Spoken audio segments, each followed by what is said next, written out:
Vamos a ver, qué importante es entender esta parte, como dice la hermana, de hechos, no palabras, porque el apóstol Pablo se puso a predicar la palabra. Y cuando uno se pone a hacer lo que Dios dice, hay una lucha espiritual. Y yo quiero decirles que todos estamos en esa lucha, o lo quiera o no lo quiera. Si usted es hijo de Dios, inmediatamente, cuando usted dijo, yo soy hijo de Dios, acepto a Jesucristo, le entrego mi vida, en ese momento pasó a ser enemigo de Satanás. Lo quiera o no. Yo les he puesto un ejemplo, hagan de cuenta que China le declara la guerra a México. Y nosotros decimos, pero yo no tengo guerra con China. No, pero por ser mexicano, te toca estar en. Así también, el reino de las tinieblas y el reino de Dios están en una lucha constante. Y tú eres del reino de luz, del reino de Dios, entonces tienes una lucha, una guerra contra las tinieblas. Lo quieras o no. Si tú dices, no, yo mejor me mantengo neutro, no hay neutros. O eres luz o eres tinieblas. Entonces, es bien importante esto porque, ¿se acuerdan ustedes que predicó Pablo? Se convirtieron los magos, que fueron los que trajeron sus libros, que decíamos que eran pergaminos, no propiamente un libro. En aquel entonces no había libros como el concepto que conocemos hoy, de libros que apilamos en un librero, ¿no?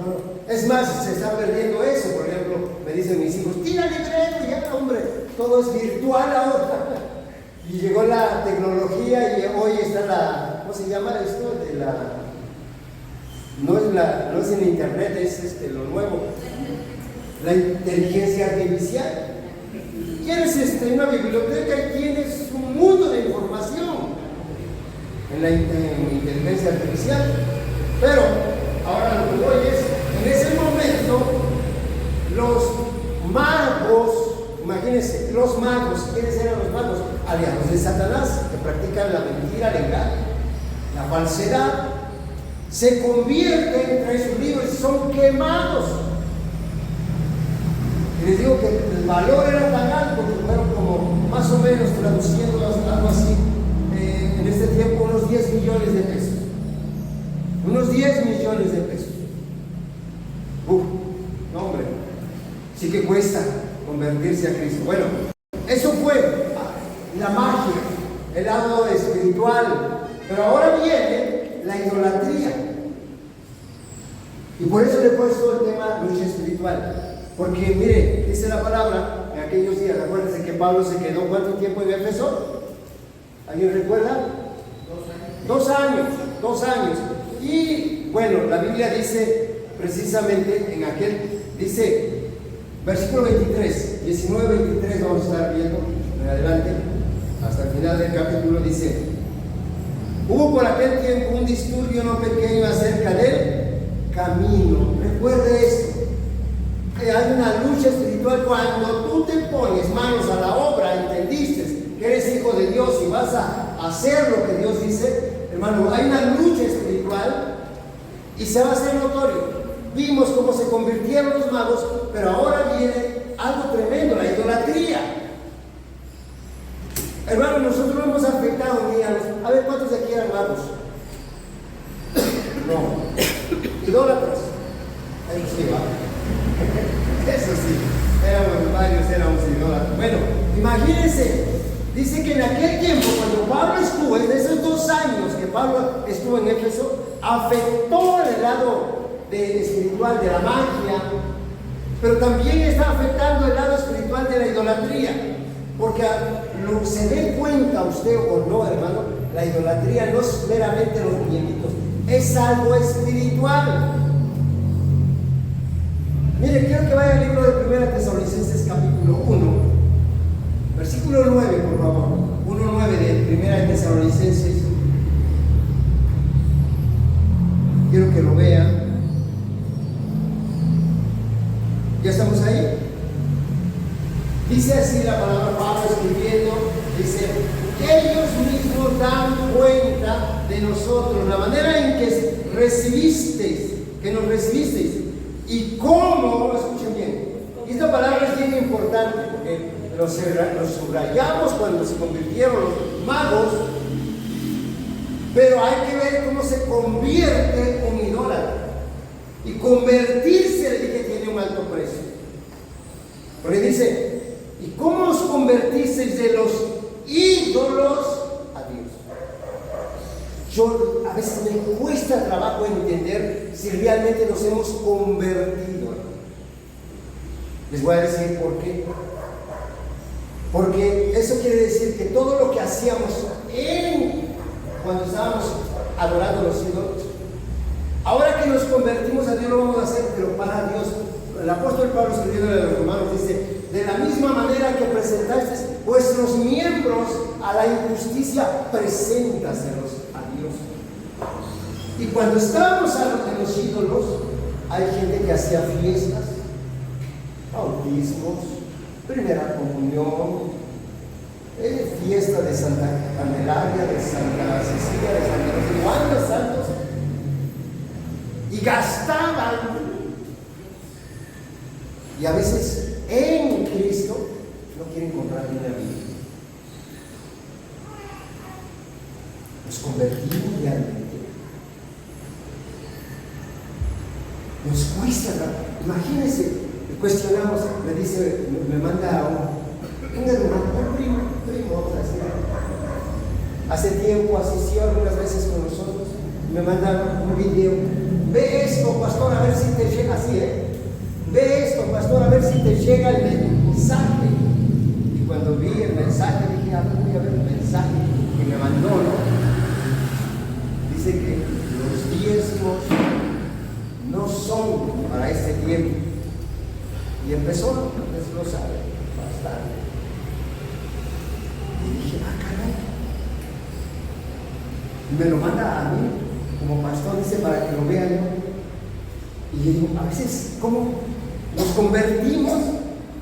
En el mundo gastábamos, malgastábamos, y no nos dolía, y no nos sentíamos mal. Y en Dios cuestionamos hasta lo que Él manda. Y queremos buscar a ver cómo, para que no obedezcamos. Dice la palabra de Dios que esta gente, dice, se convirtió. Dice, ¿cómo os convertiste? Por eso les dije, subraya esa palabra, conversión. Hoy no queremos gente que haga una oración nada más, porque hay gente que nosotros decimos, ya se entregó a Cristo, ya es cristiano, sigue haciendo las obras de la Señora, vamos a su casa y sigue teniendo la ranurita, sigue teniendo la palmita, todo eso que piensa que Dios le va a bendecir a través de ello. Es más, siguen teniendo. Les decía yo que hace años una persona que tenía un centro educativo infantil se convirtió y dijo, no, yo voy a ser un instrumento en las manos de Dios, voy a bendecir a cada mamá que trate yo con ellos, voy a hablarle del evangelio, y estaba bien emocionada. Después, como nosotros en aquel entonces nos reunimos por la estación, ella se fue a vivir a Mortín, entonces le quedaba lejos y me dice, pastor, junto a mí me invitan, junto a mi casa, me invitan a estudios de la palabra. Entonces, estoy asistiendo y voy a mejor asistir a aquella iglesia. Dije, adelante, hermana, yo no tengo ningún problema. Asiste, pero solamente quiero ver que crezcas. Pasados 3 años, no les cuento todo, pasados 3 años, de pronto un día se presenta en mi casa y me dice, pastor, me acordé de ti, te traje una ofrenda. Dije, wow, qué padre. Sí, porque tú fuiste mi pastor y yo te amo, y me echó un bonito, muy bonito. Pues me da una ofrenda, y cuando vi la ofrenda era generosa la ofrenda. Entonces dije, wow, gloria a Dios, qué bueno, me sirve. Ya una vez que me dio la ofrenda, ahora viene lo demás. Me dice, quiero que vayas a mi casa, hermano, porque resulta que tengo un problema. Cuando llegamos a su casa, en el garage, estaba un ídolo más alto que yo. Más alto que yo. Cuando entramos en la mesa, había una palangana, una charola llena de miel, trigo, manzanas. Nos movemos a su cocina y debajo del lavabo está un altar. ¡Ah, caray! Entonces nos atrevemos, mi esposa y yo nos atrevemos. ¿Quién te enseñó eso? ¿Eres o no eres? Me dice, ay, hermano, la hermanita que me llevó a la iglesia, me llevó también a donde hacen esto de la charola de miel y trigo y manzanas. No, pero eso es brujería. Pero la hermanita me llevó, es que trae las buenas vibras. Bueno, y el ídolo dice, es que me lo regaló mi mamá. Y nada más por lo mientras está ahí. Bueno, y eso, y lo que está en la cosa, esos sí son míos. No, hombre. Entonces, no se convierte la gente. Yo espero que ustedes toda esa basura la saquen. Si había que romperla, hay que romperla. No ataco ninguna, pero yo sí enseño acerca de ello. Como me acuerdo aquí en Coahuila, hace años, recién iniciaba en el ministerio que iba a predicar. Me abrieron una casa enorme, grande, muy bonita la casa. Pero en esa casa, yo creo que casi todo esto, la mitad de todo esto, era un altar. Había ídolos, estampitas de todo tipo. Había un petate que estaba pegado en la losa. Y todo en el techo tenía estampitas. Todo. Y me invitaron a predicar. Yo ahí en el altar de los ídolos me puse así porque estaba esquinado. Me puse en el altar, frente al altar, a predicar. Estuve predicando. Me decía una hermana, ¿cómo, hermano? ¿Por qué predica delante de los ídolos? Y digo, yo no sufro, los que sufren son ellos, son demonios, hay demonios. Tienen que irse donde entra la luz, las tinieblas se tienen que ir. Y a los 15 días, a los 8 días todo estaba igual, pero a los 15 días que nos llegamos, ese día cuando llegamos de pronto vi, ya no había nada de eso. Nunca le dije a los hermanos, pero dice los hermanos, ¿sabe qué? Yo leyendo la Biblia me di cuenta que los ídolos son una blasfemia ante Dios. Y agarré y todo lo quemé y lo rompí. Hubo uno solo que dice que un crucifijo que parecía de plástico o de hueso, lo quemó, lo quiso romper y no se deshacía. Entonces dice que él dijo, lo voy a ir a llevar a echar un pozo. Y ahí en mi terreno tengo un pozo, dice, ya estás clausurado de mucho tiempo, ahí lo voy a echar. Pero inmediatamente me vino, el día que alguien vaya a descubrir, vaya a querer hacer otra vez servirle al pozo, pues van a encontrar el Cristo, le van a llamar el Cristo del pozo. No, dice que agarre camartillazos, solo tuve que romper. Me costó. Hermano, la conversión no es a levantar la mano, no es hacer una oración. La conversión es aborrecer todo lo que Dios aborrece y hacer todo lo que a Dios le agrada. Dice, os convertís, escuchen bien esto, yo quiero que subraye esa palabra, conversión.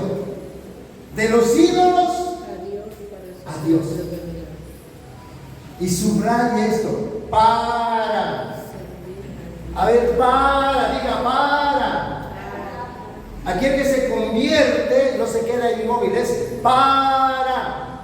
¿Para qué? Servir a Dios verdadero. A ver, dígame rápidamente, ¿en qué sirve a Dios usted? Rápido, a ver, dígame. Rápido. ¿Nos convertimos o no nos convertimos? Si se convirtió es para. ¿Para qué? A ver, dígalo. ¿Para qué? Para servir al Dios verdadero. ¿En qué servimos a Dios?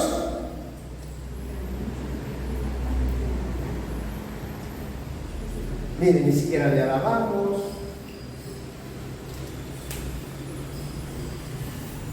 Servir, yo les he dicho incluso en nuestra casa, tenemos que servir a nuestro cónyuge, a nuestra familia, a nuestros hermanos. Tenemos que servir de lo mejor de nosotros, darle. Pero también en nuestro servicio a Dios, yo les he dicho, por ejemplo, acá, a mí me impacta, por ejemplo, de la lista de limpieza que hay, es parte de nuestro servicio, pero usted sirve a Dios, ¿sí o no? Miren, me impacta, yo les dije, el muchacho me dio dolor verlo, pero con qué pasión sirve a las tinieblas. Como le digo, de puntilla ahí con la guitarra y cantando, y usted cree que le está dando pena que el pobre decir. Él está arriba en el techo, se ve todo el otro lado, y está ahí. Y usted cree que está diciendo palabras de adoro Dios, no, palabras bonitas, hermano, no. Está hablando de su vicio, está hablando de que ama la muerte y no la vida. Y no le da vergüenza. Que dice la hermana, a veces hablamos, no hablamos, porque nos da vergüenza.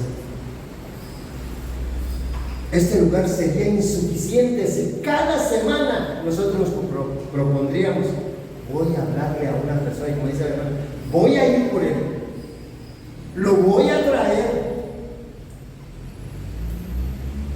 Pero no, si nosotros nos cuesta, decía una persona, no entiendo por qué le hablo a la gente y no quiere llegar. Digo, si tú no llegas, ¿cómo quieres que la gente llegue si tú no llegas?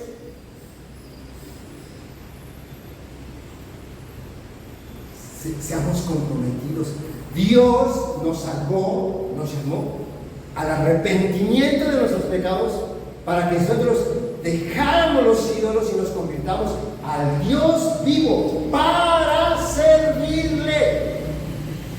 Y cuando eso hay, hermano, no creas que todo va a estar en paz, se va a levantar, pero entonces bienaventurados seríamos que se levante a una lucha espiritual, que tú me digas, hermano, estoy teniendo lucha espiritual. Sí, ¿no? Propongámonos, cuando menos al mes, una persona, lo voy a traer, voy a hablarle, le voy a decir, no usted diga, no tengo palabras, no sé cómo. Dios te va a decir, Dios pondrá palabras en tu boca, no serás avergonzado, pero tienes que hacerlo. Pero ya nos hicimos cómodos, conformes y dijimos, no, hermanos, tenemos que servir. ¿Para qué nos llamó Dios? Para servir. Él dio su vida por todos, para salvar, para buscar lo que estaba.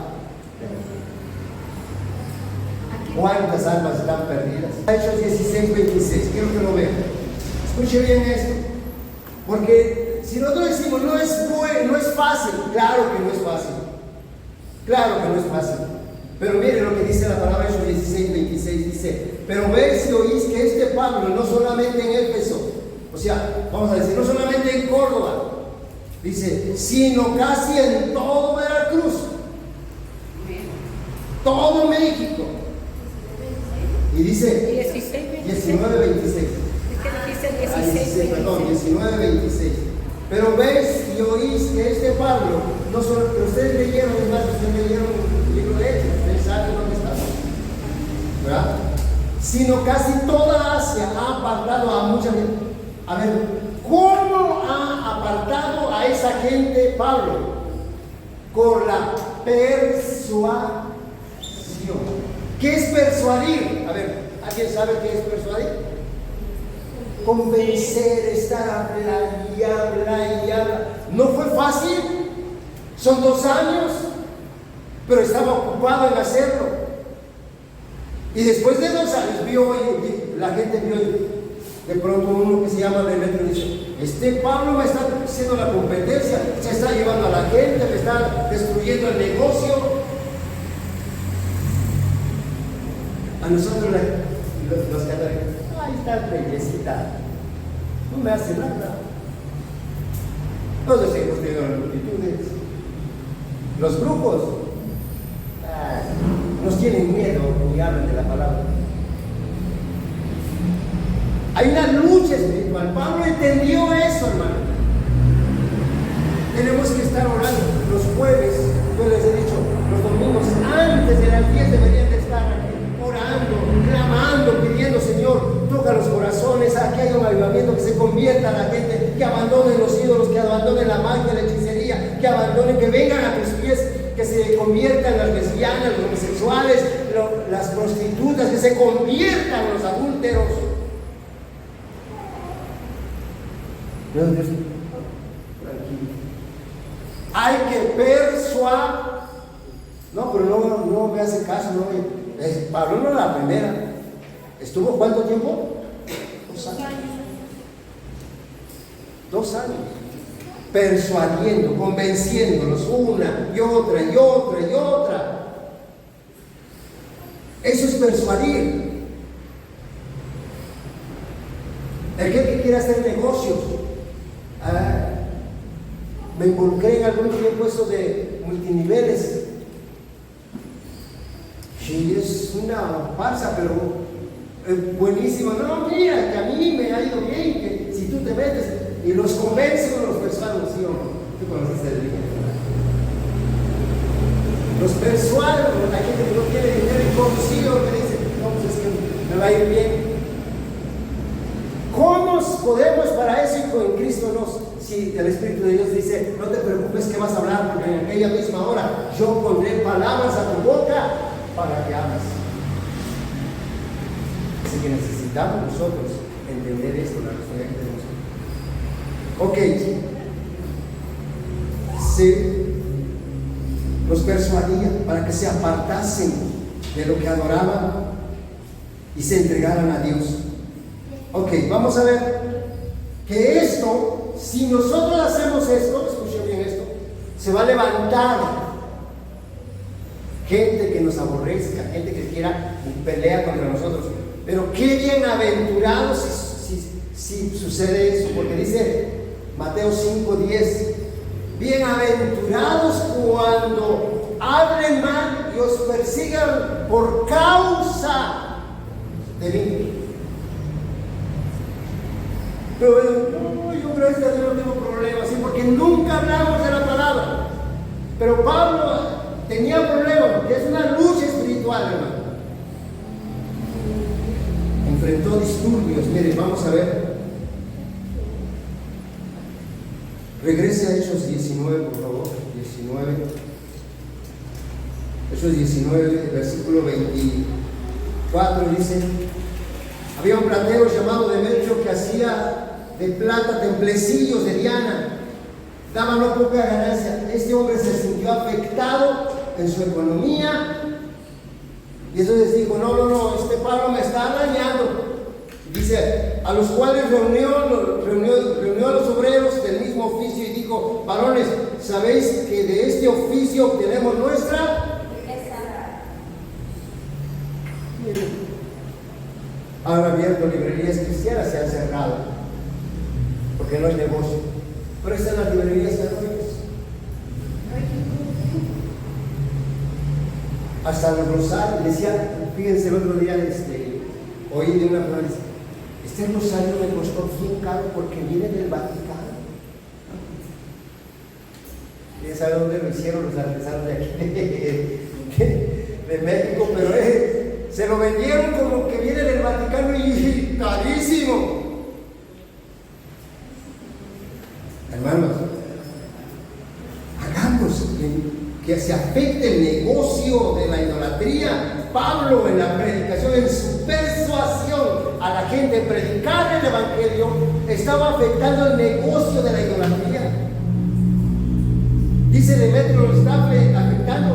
Nosotros construimos templecitos. Usted vaya, algunos de ustedes fue alguna vez a Oaxaca, a la Uquivita. Venden templecitos, venden muñequitas, es un negociazo. Es más, me impactó un documental que por ahí está, dice que llevan veladoras, venden no sé qué más venden, pero veladoras, flores, las ponen, van y las depositan, pero como son tanto, las quitan y van para atrás y las vuelven a vender.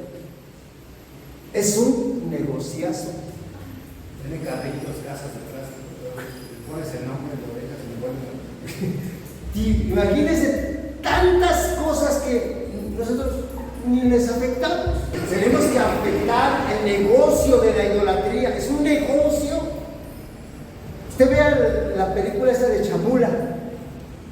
Los chamulas, véanlo. No sé si lo han visto, ¿no? Véanlo. Se levantan en Chiapas, los cristianos se levantan y les queman, los católicos levantan y les queman las casas, matan, juegan a un pastor en la selva.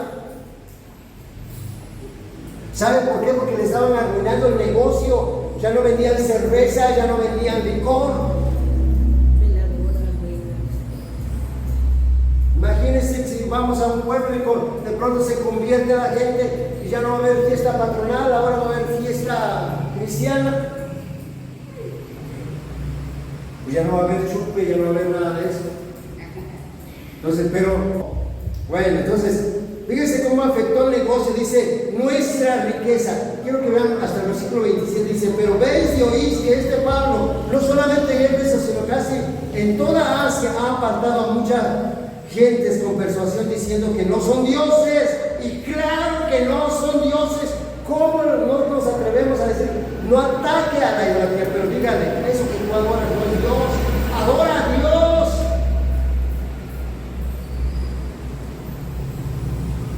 Cuánta idolatría hay en nuestra tierra y nosotros nos quejamos por la maldición, pero acuérdense que la idolatría no trae otra cosa más que maldición a la tierra. No son dioses, y claro que no son dioses. ¿Cómo le pide a la gente? Hermano, pero yo me impacta. Hay una persona allá acá cerca de donde vivimos en Tuxpan, adornó un carro, le puso audios. No sé cuánto cobra el sacerdote para que vaya, pero lo llevó a Santa Rita y la pasearon todo por ahí. El vecino de ahí yo lo conozco y que pasaron por allá, iba a el carro, y en un vestido, pagó todo eso. Pero si se convierte a Cristo no tiene. Miren lo que dice Isaías. Quiero que vayan a Isaías rápidamente. Vemos qué es lo que dice Isaías acerca de los ídolos. Isaías 44. Voy a leer desde el versículo 1. Voy a leer. Dice, ahora pues, oye, Jacob, siervo mío, el tuyo Israel, a quien yo escogí, así dice Jehová, el hacedor tuyo y el que te formó desde el vientre, el cual te ayudará. No temas, siervo mío, Jacob, tú, Jerusalén, a quien yo escogí. Porque yo derramé agua sobre el sequedal y río sobre la tierra árida. Mi espíritu derramaré sobre tu generación y mi bendición sobre tus renuevos. Y brotarán entre la hierba como sauces junto a las riberas de las aguas. Este dirá, yo soy de Jehová, y el otro se llamará del nombre de Jacob. Y otro escribirá con su mano a Jehová y se apellidará con el nombre de Israel. Así dice Jehová, Rey de Israel y su Redentor, Jehová de los ejércitos. Yo soy el primero y yo soy el postrero, y fuera de mí no hay, fuera de mí no hay Dios. Está hablando Dios a su pueblo y te habla a ti, fuera de mí no hay Dios. ¿Y quién proclamará lo venidero y lo declarará y lo pondrá en orden delante de mí como hago desde que establecí el pueblo antiguo? Anúnciales lo que viene y lo que está por venir. No temas, ni os amedrentéis. No temas, no te dé vergüenza, no te dé miedo, ni te amedrentes, dice. No te lo hice oír desde la antigüedad y te lo dije. Luego vosotros sois mis testigos. Subraye esto, este es el texto que los testigos de Jehová tanto hacen alusión. Luego vosotros sois mis testigos. No hay Dios sino yo. No hay fuerte, no conozco a ninguno. Los formadores de imagen, escuchen bien, primero habla de cómo Dios es nuestro Dios. Él es el único. Y luego dice, el versículo 9 dice, los formadores de imágenes de talla, todos ellos son vanidad y lo más precioso de ellos para nada es útil. Y ellos mismos son testigos para su confusión de que los ídolos no ven ni entienden. He aquí que todos los suyos serán avergonzados, porque los artífices mismos son hombres. Todos ellos se juntarán y se presentarán se asombrarán y serán avergonzados aún. Y el herrero toma la tenaza, trabaja con las ascuas, le da forma con el martillo y trabaja con ellos con fuerza de su brazo. Luego tiene hambre y le faltan las fuerzas, no bebe agua y se desmaya. El carpintero tiene la regla, lo señala con almagre, lo labra con los cepillos, le da figura con el compás, lo hace en forma de varón, a semejanza de hombre hermoso, para tenerlo en casa. Corta cedros, mira, quiero que vea esto, corta cedros y toma ciprés y encina que crecen entre los árboles del bosque, planta pino que se críe con la lluvia. De él, esto quiero que vean, dice, de él se sirve luego el hombre para quemar, y toma de ellos para calentarse, enciende también el horno y cuece panes, hace además un dios y lo adora, fabrica un ídolo y se arrodilla delante de él. Quiero que vean hasta el versículo 20, por favor, dice, parte del leño quema en el fuego, con parte de él come carne, prepara un asado y se sacia, después se calienta y dice, oh, me he calentado, he visto el fuego, y hace del sobrante un dios, un ídolo suyo, se postra delante de él, lo adora y le ruega diciendo, líbrame porque mi Dios eres tú.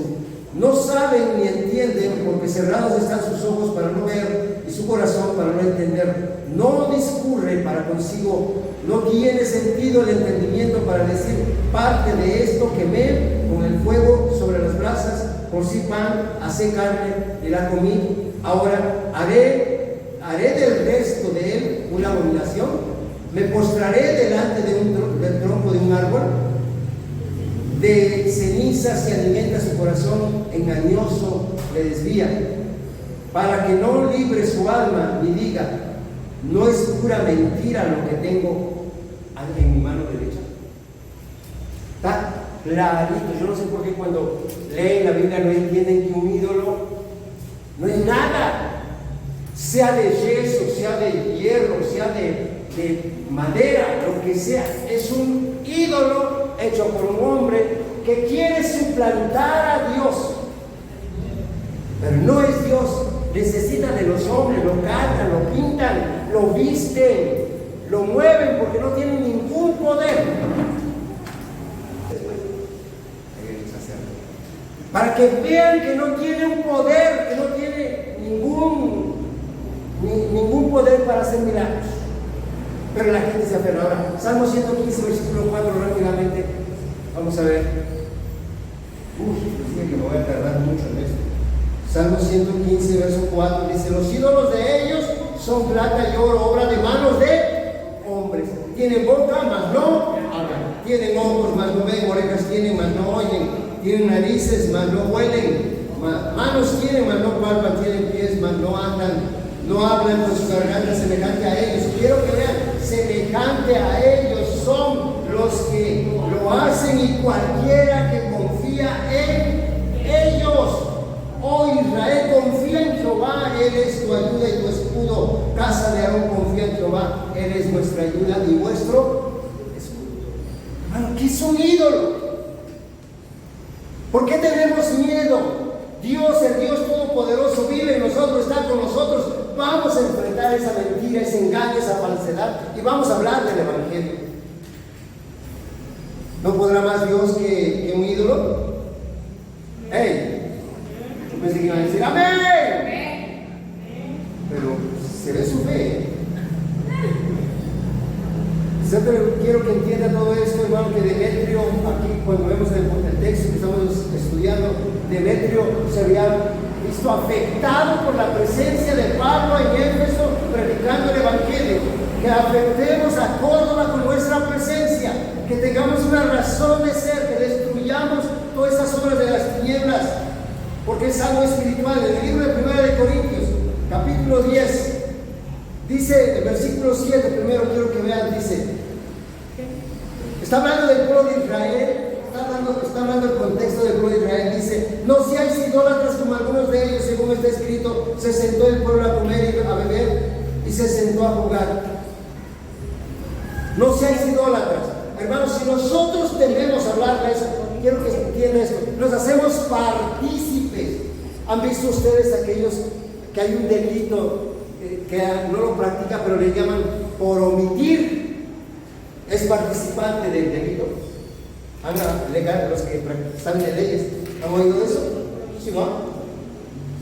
El que omite se hace partícipe del delito. ¿Verdad que sí? Bueno, si nosotros estamos omitiendo hablar del Evangelio y estamos tolerando la idolatría, ¿qué estamos haciendo? Estamos siendo participantes de... Suena duro eso, pero legalmente así es. Saben que omitir es hacerse partícipe. Así lo dice la ley. Bueno, en lo espiritual es exactamente lo mismo. Nuestra presencia tiene que ser radical, tenemos que marcar una diferencia, no hacernos partícipes. Dicen, no sé, si idólatras, como algunos de ellos, pero rápidamente brinquese al versículo 14, dice, por tanto, amados míos, ¿qué cosas tenemos que hacer? Versículo 14, ahí mismo, 1 Corintios 10, 14. ¿Qué cosas tenemos que hacer? Huir de la idolatría. Hay quienes todavía participan.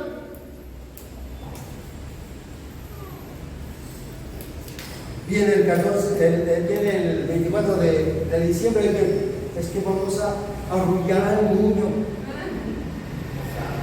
Viene el 2 de febrero, pues no celebramos nada, pero hay que hacer tamales porque es el día de Santa Candelaria.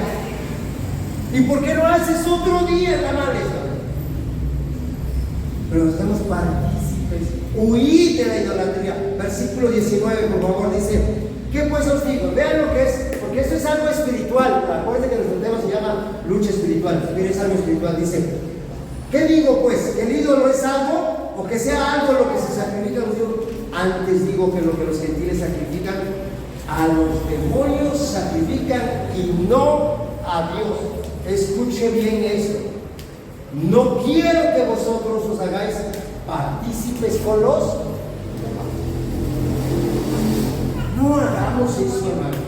Entendamos, hay una lucha espiritual y fuimos llamados para marcar la diferencia. Pueblo de Dios, yo te reto a que destruyas la idolatría, no confrontando, predicando el Evangelio. Predica el Evangelio. Habla de Jesucristo.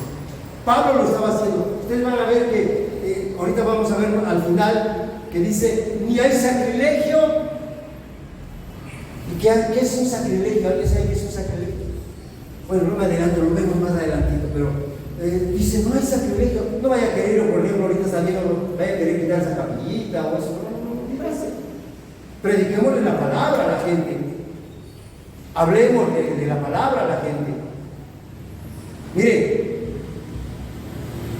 quiero que vean el versículo. Perdón, ya el segundo punto, vamos al segundo punto. La ciudad se llena de ira y confusión. Cuando se predica el Evangelio, no creas que todos te van a recibir bonito. No, dice que la ciudad se llenó de ira. Vamos a verlo. 19:28. Hechos 19:28. Dice: cuando oyeron estas cosas, ¿qué cosa pasó? ¿Qué pasó cuando oyeron esas cosas que estaba haciendo Pablo? Que la gente se está convirtiendo, que se está echando a perder el negocio de la idolatría. Dice: se llenaron de ira y gritaron diciendo: grande es Diana de los Efesios. Uy, si usted supiera, hermano, acá incluso vivo tranquilo, vivo en paz porque estamos testigos, estamos cristianos, la verdad, pero cuando vivía en la unidad San José de Abajo, como sabían que yo era pastor, que yo era cristiano, llegaban, no podían poner, ¿cómo le dicen? La estación, algo así, frente a mi casa, pero lo ponían frente a la casa que está enfrente. Y el rezandero ponía la bocina hacia mi casa. Y nos miraban, a ver si salíamos, a ver si oíamos. Como las ventanas eran de cristales oscuros, yo veía de adentro para afuera. Pero ahí me ponían, llegaban a poner su altar ahí delante de él. Nosotros no nos atrevemos a hablarles. Yo sí les he hablado a esa gente. No a todos, a mi función ahorita, porque mi esposa decía hace tiempo atrás: ¿por qué nosotros no le hablamos?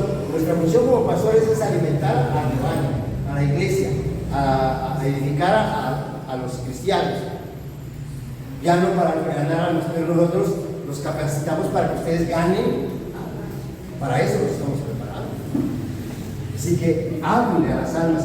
Pero dice aquí, esa gente tuvo gran ira, gritando, dice, grandes diana de los dioses. Ahora, dice el 29, y la ciudad se llenó de ¿qué? Dos cosas que podemos provocar si predicamos el Evangelio: ira y confusión. ¿Qué tenemos que hacer cuando venga la ira y la confusión? Hay algo que hizo Pablo. ¿Qué hacía? Persistía. Esa palabra persuadir quiere decir alguien que está convenciendo a alguien, que persiste, que le sigue hablando, le sigue hablando, le sigue hablando, no importa que le diga no, le sigue hablando hasta que se convierta. ¿Cuántos han llorado por una familia que está perdida y que quieren que se convierta? Es lo que te digo, que La palabra dice el apóstol Pablo: hijitos míos, por quienes vuelvo a sufrir dolores de parto, y eso solamente la mujer lo sabe. Un dolor de parto es terrible. Pero eso, yo a veces, hermano, por eso no se convierte la gente, porque les hablamos, pero no gemimos delante de Dios por ellos. hermanos, yo a veces me da ganas de abandonar todo, de verdad. Se los digo así. Cuando veo que no hay quien quiera servir a Dios, que no hay quien realmente se apasione por servir a Dios, me da ganas de decir, ¿qué caso tienes? Sí. Me estoy gastando en esto, pero finalmente sé que a eso Dios me llama, así que no, ni un paso atrás.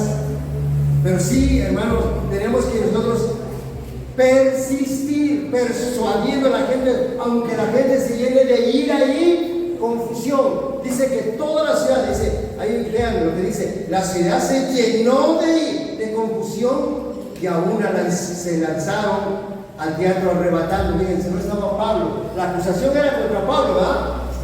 Pero Pablo tenía un equipo, tenía gente que respondía por él, y dice que estaba Gallo, no era gallina, era Gallo y Aristarco. Estaba ahí Gallo y Aristarco, eran parte del equipo. Estos hombres eran de esa región. Mire, vea usted a Gallo en Hechos 24, por favor. Era de Pedro no quiere saber. Derbe. Era de Derbe. Quiero que vea usted.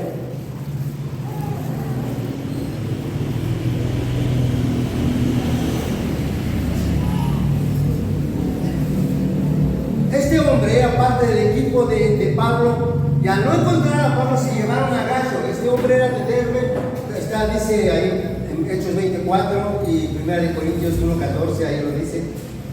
Aristarco era de Tesalónica, Hechos 24 y 27:2, ahí habla de eso.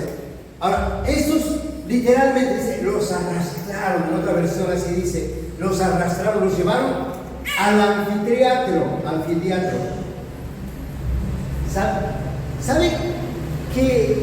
¿Sabe que era un estadio más o menos con capacidad de 50,000 personas? Imagínense, el Beisborama no tiene 50,000, el Beisborama creo que le cabe 12,000, algo así. 12,000 le cabía. Y eso en las gradas, no con butacas.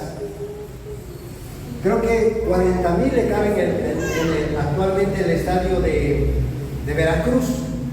Ahora, imagínense 50,000 personas, tan solamente para atacar el Evangelio. Sí que había afectado a Pablo, y el objetivo era atacar a Pablo, pero como no encontraron a Pablo, se llevaron parte de su equipo. Lo llevaron ahí, llenos de ira, la ciudad llena de ira y de confusión. ¿Por qué de confusión? Miren, vamos a ver que dice que empezaron a gritar.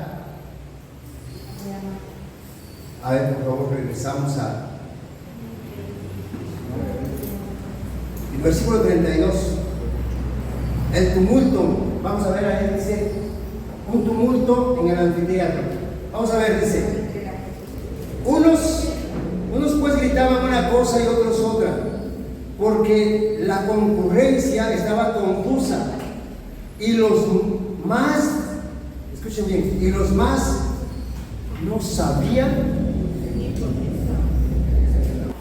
Entonces, en este caso, no sabían ni qué aquello, pero Demetrio los armó de ira, los llenó de confusión y vamos, 50,000 personas. ¿Le ha pasado que hay gente que grita y no sabe ni por qué grita? Yo espero que usted cuando venga acá cante y sabe por qué canta. No sea que vaya a estar gritando y no sabe ni por qué grita. No. Imagínense, esta gente estaba tan confundida, un tumulto, una multitud del anfiteatro gritando, todos dicen, y los más no sabían ni por qué se habían reunido.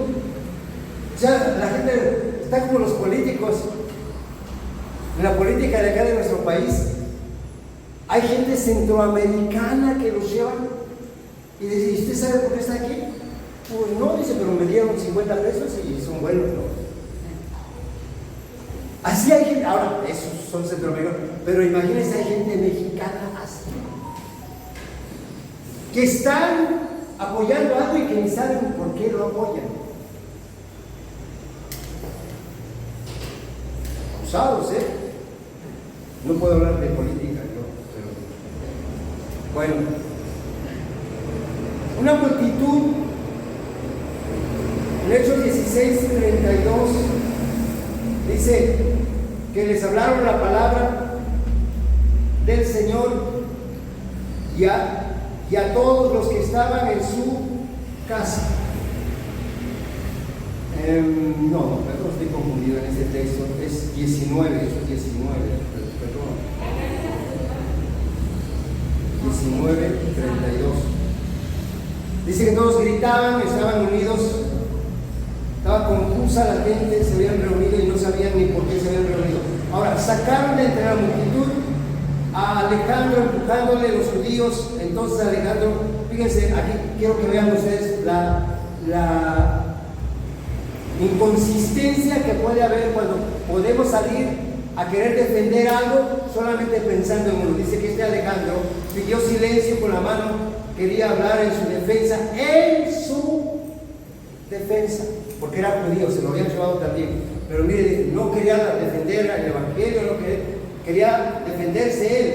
Y dice la palabra, dice ahí en el versículo 34, pero cuando la conocieron que era judío, todos a una voz gritaron casi por 2 horas, grande es Diana. Cuando la gente está en tumulto, hermano, es difícil aplacar. Pero yo te quiero decir, en medio de todo eso, Dios lo ve, porque dice que había un alcalde que ayuda a calmar. Mire, vamos a ver el versículo, este es el último punto, quiero que lo vean. En el versículo 35 al 41 dice entonces el escribano. En otra versión dice el alcalde. Era el escribano, era el alcalde, así los dividían en Imperio Romano. Dice, cuando había apaciguado la multitud, dijo, varones de Éfeso o Efesios, ¿y quién es el hombre que se sabe que la ciudad de los Éfesos es guardiana del templo, de la gran diosa Diana y de la imagen venida de Júpiter? Aquí les toca nacionalismo, les toca el presidente, el alcalde, les hace ver esto. Dios lo usa. No era amigo de Pablo, no era amigo de Gallo o de Aristarco, no. Simplemente Dios lo usa. Ante una gran multitud, el Dios Todopoderoso puede entrar en defensa de sus siervos. Mire, dice, puesto que esto no puede contradecirse, es necesario que os apaciguéis. ¿Qué estaba haciendo? Calmando las cosas, apaciguando, dice, os apaciguéis. Y dice, y que nada hagáis precipitadamente, o sea, dejen la ira, le pongan el enojo, tranquilos. Miren lo que dice aquí, quiero que vean esto. Porque habéis traído a esos hombres sin ser sacrílegos. Ahí quiero que vean, a ver, ¿qué es sacrilegio? Pablo y Aristarco, Gallo, no eran sacrílegos. Ellos habían predicado el evangelio. Quiero que tomen en cuenta esto, porque les comenté tiempo atrás que un hermano de un pastor vivía en Montesalas. No, Monteblanco. Vivían en una privadita y ya saben, los católicos siempre en las privaditas, en las privaditas siempre levantan una capillita, ¿verdad que sí? Bueno, pues este hermano dice que fue a rentar por allá, vivió de la privadita, y de pronto empezaron a quitar una capillita y él a la medianoche se levanta y, ¿saben qué? No, martillo, tumbó todo, y de pronto un día nos habla, me habló a mi pastor y dice, ayúdenme a orar, porque estoy en la cárcel, porque estoy predicando el evangelio y los católicos se levantaron contra mí. Ya vamos a ver, resulta que, no, pues a ver tú, tirado la capilla, ahora le decía a los católicos, ahora levanta la capillita y paga el material, y entonces le cobraron una multa. Y sí, así fue. Le cobraron una multa por andar alterando el orden. Y luego, aparte de eso, le tuvo que comprar el material y tuvo que edificar hasta donde estaba hecho. Entonces, eso se llama sacrílego. Robar, destruir. Hermano, no vaya a hacer eso. No. Usted predique el evangelio, hable del amor de Cristo y de la conversión que tiene que haber en los que aman a Cristo. Pero no vaya a atacar a los templecitos, a las capillas. No haga eso. Sea sabio. Y por eso aquí el alcalde o presidente municipal, vamos a decir, el presidente municipal, defiende a Pablo y dice, a ver, espérense, a ver, ¿dañó algo al templo? Pablo, su predicación, ¿dañó algo al templo? Dice, porque habéis traído a esos hombres sin ser que sacrílegos ni blasfemos. ni han hablado mal. No hable mal de los ídolos. Usted predique el evangelio, predique del amor de Cristo, del sacrificio de Cristo, predique. Pero no ponga a atacar a los ídolos. Dice, vean el versículo 38, que si Demetrio y los artífices que están con él tienen pleito contra alguno, audiencia se conceden y procónsules hay, acúsense los unos. O sea, escuchen bien eso. Si hay algo que tienen, ¿cómo Dios respalda? Si un día tú tienes problemas, para eso hay autoridades. Todo hay que hacerlo legalmente, porque nunca estaremos en contra de las autoridades. El cristianismo no está en contra de las autoridades. No hay esa tal cosa. Está mal que los cristianos a veces salgan a protestar contra las autoridades. Las autoridades, el único que lo juzga es Dios. No hay autoridades sino de parte de Dios, y las que hay por Dios han sido establecidas. De manera que cualquiera que resiste a una autoridad, a Dios mismo resiste. ¿Por qué vamos a resistir a la autoridad? No, las autoridades están para guardar el orden, para protegerlo. Y cuando tú estás conforme a la voluntad de Dios, Dios mismo se encarga de usar las autoridades a favor de los siervos de Dios. Amén. ¿Qué miedo vamos a tener? ¿Por qué nos va a dar vergüenza? No debemos tener miedo. Si estamos actuando como Pablo sabiamente, no fue sacrílego, no fue blasfemador, fue un predicador de... ¿Qué tenemos que hacer nosotros? Predicar el evangelio. Dice, si demandáis alguna otra cosa, en legítima asamblea se puede. Esa palabra legítima quiere decir conforme a la ley que rige en cada tiempo, en cada momento. Conforme a esa ley se decide. Porque nosotros no somos personas que andamos fuera de la ley. Nosotros somos personas que respetamos leyes. Un ejemplo: las leyes en ese tiempo aprueban, defienden a los homosexuales, a las lesbianas, a la LGTB. No aprobamos eso, pero respetamos. No vamos a atacar, no vamos a incidir a que se levanten contra... No, eso no. Sí predicamos, sí hablamos de que hay salvación, pero no atacamos. Entonces, conforme a las leyes, somos respetuosos de las... Pablo lo hacía.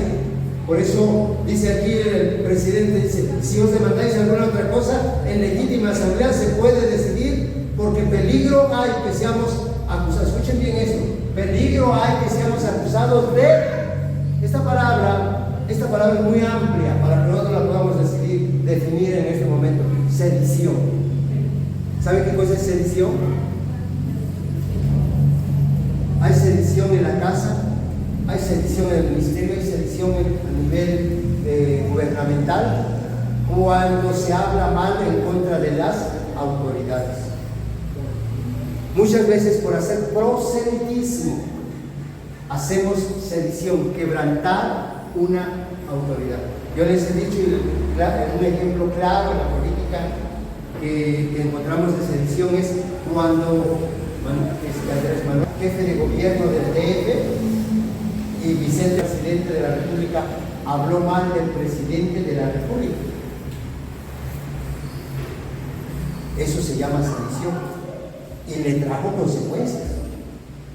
Llegó a ser presidente, sí, mucho tiempo después, pero podía haber sido presidente inmediatamente, pero por hacer sedición trajo, no practique sedición. Eso investiga, es muy amplio. Dice que Jesús habló en Mateo, dice que hay algunos que haciendo proselitismo hacen sedición. Por favor, no cometa ese error, porque aquí dice, ¿qué peligro hay? O sea, si nosotros hacemos justicia, decía el presidente municipal, o el concejal, si nosotros hacemos justicia, nosotros fuera del imperio romano, estamos en peligro de caer en sedición. Estamos quebrantando la autoridad superior que está con nosotros. Entonces por eso dice aquí, porque peligro hay de que seamos acusados de sedición por esto de hoy, no habiendo ninguna causa por lo cual podamos dar razón de este concurso. Y habiendo dicho esto, despidió la asamblea. Vean, estos 4 puntos hay que enfrentar. Cuando hay una lucha espiritual, enfrentamos disturbios. Toda la ciudad se llena de ira y confusión. Un tumulto en el anfiteatro y el alcalde ayuda a calmar. Puede haber instrumentos en las manos de Dios que obren a tu favor si tú haces la voluntad de Dios. Amén. Ponte de pie.